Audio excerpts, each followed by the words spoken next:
Happy New Year, Happy New Year, Happy New Year.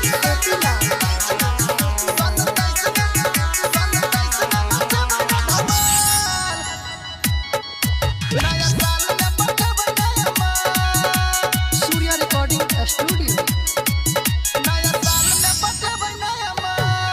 सब भूल जोरे गम चल करवे कम सब भूल जोरे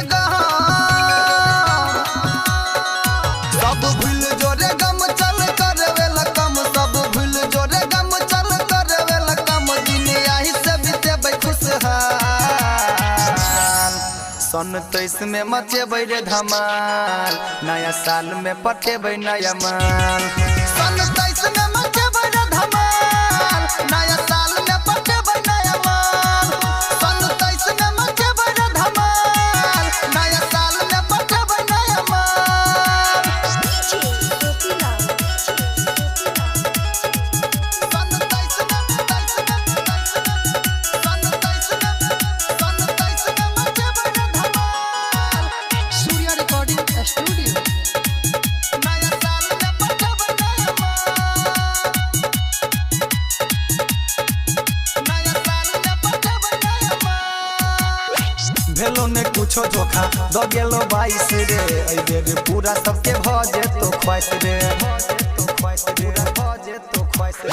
भेलो ने कुछो धोखा द गेलो 22 रे ए बेर पूरा सबके भ जेतो ख्वाइश रे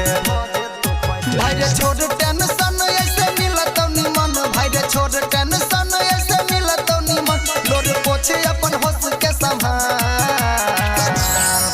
सन 23 में मचेबै रे धमाल नया साल में पटेबै नया माल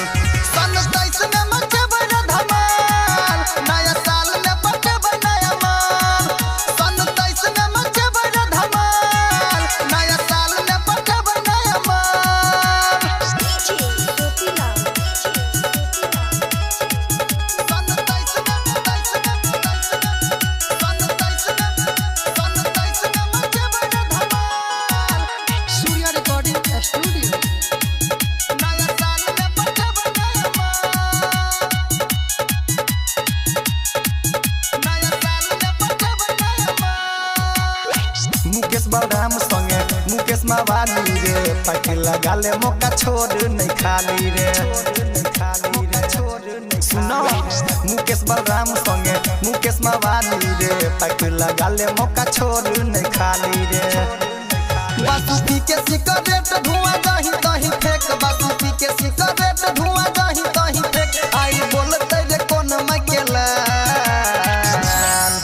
सन 23 में मचेबै रे धमाल नया साल में पटेबै नया माल